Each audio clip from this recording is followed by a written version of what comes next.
Eco Art with Carmella-T. I had a lovely morning. I just want to come on here and share a few of the projects I'm working on. And I want to share, look, I got a lovely cup of coffee from Black Cap Coffee in Vermont. If you're going through Vermont or you're around Vermont, this Black Cap coffee I got in Morrisville, Vermont. So it tastes so good. And I also want to share with you this little pin. I don't know if you can see it. Let me just move this a little closer. See, it's green, and this is thrift shop, okay? The sweater is thrift shop, and my tea is thrift shop. And they feel just so lovely and comfortable and nice and warm. So I wanted to share that with you. If you are new to the channel, we create with all recycled materials, fabrics, and supplies. And it's our way to give the earth a little hug. We do many, many projects here. I'm an eclectic artist, so I work many projects on the camera with you. And I bring you along with me and I teach you. And for those of you really interested in using up your scraps, we create our adorable little Boro sashiko coin bags, and in many different ways and styles. And if you're looking for things to make and sell that are eco-friendly, we have a lot of ideas here. We haven't worked on our yo-yos for quite some time, so that's something I really, really want to get back to. Okay, and we need to finish up our beautiful New Year mandala chakra meditation blanket. So right now I have this little table I'm using to work on my Boro sashiko and share a little bit of stitching with you this morning and designing. And I just want to show you the smaller rendition of the coin bags that I'm making. And this is it's like half the size, basically. It's like 4 by maybe 10, and then you fold it, or 8 and you fold it, however, what size you want. And but the difference between this and the sashiko stitching of the kawandi, you see all the patches we're using there. Here we're not. We're just using a few different pieces of fabric. 3 in total in this specific little design. Isn't that lovely? It's like sometimes the print on the fabrics just make it. So I wanted to get on here and just share a little bit with you and bring you along with me. So to make a quilted piece, you need your 3 pieces of fabric, and let's see here. I think I will, let's see. Oh, I do have a denim piece here. So I think I'm just going to piece together a nice little design like we did this one. And isn't that just lovely? And then just kind of bring you with me on how I'm laying out the pieces, and then from there I think that gives you a really good idea. So let's turn it this way. If you have any questions, please let me know. You can direct mail me or message me, I mean. Okay, so put the coffee over here to the side, and I'm just going to trim this just a tiny little bit, only because I can see that it just needs it there. Okay, now I have cut out a number of fabrics, and there's no, as some of you know, hi, how are you this morning? Paysendak and El Palad? Hi, morning.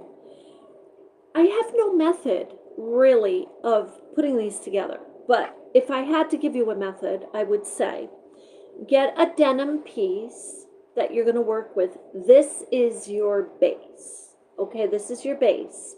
This is what you're going to work on. Oh, you have a nice day too. Thank you, Magnoliac.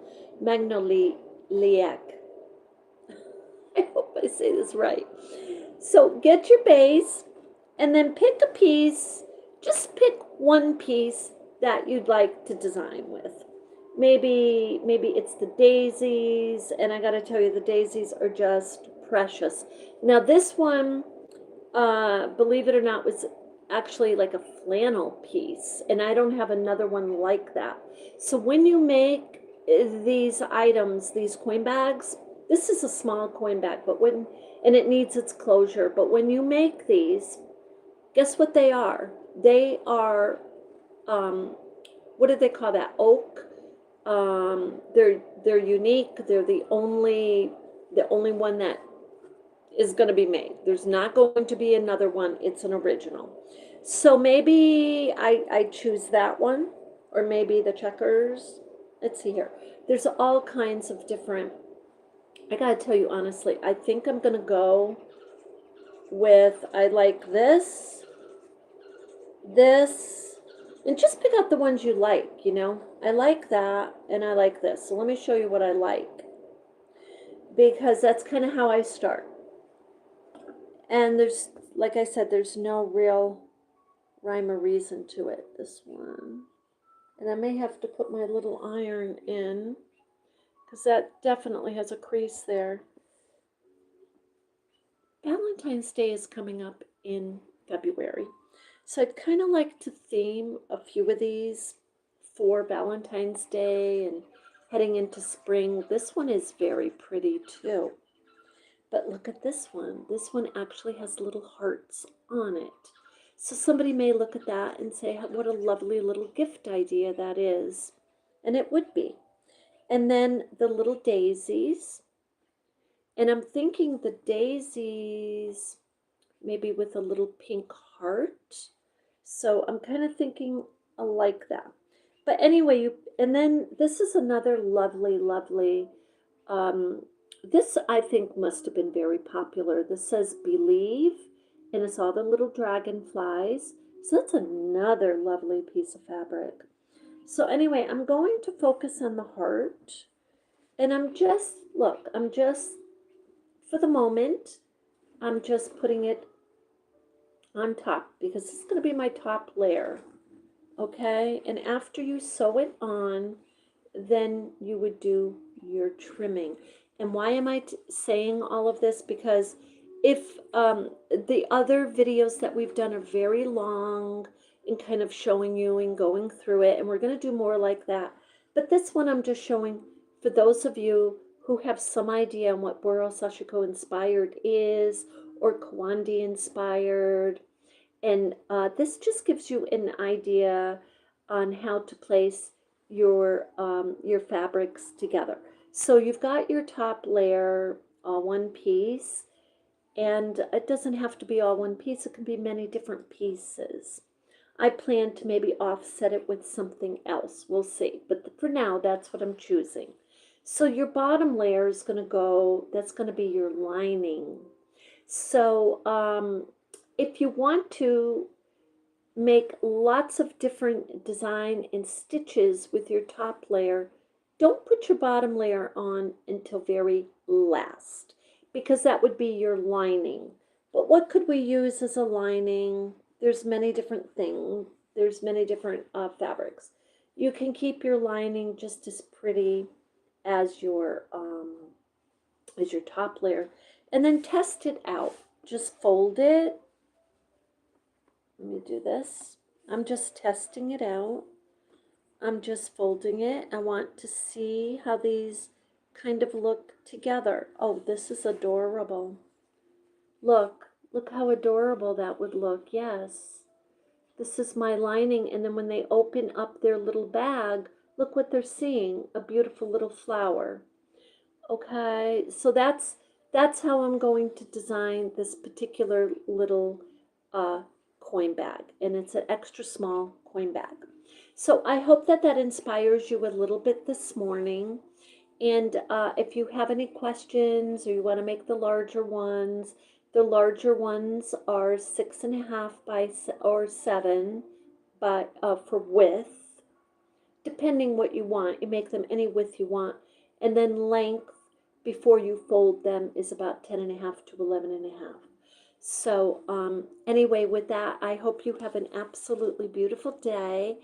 You know, I will be back on to we'll come back on this afternoon to crochet some mandalas together, and we'll lay them out and see how far we have gotten.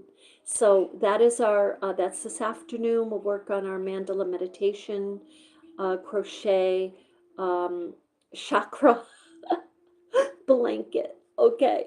And with that, you have an absolutely beautiful day. I love and light.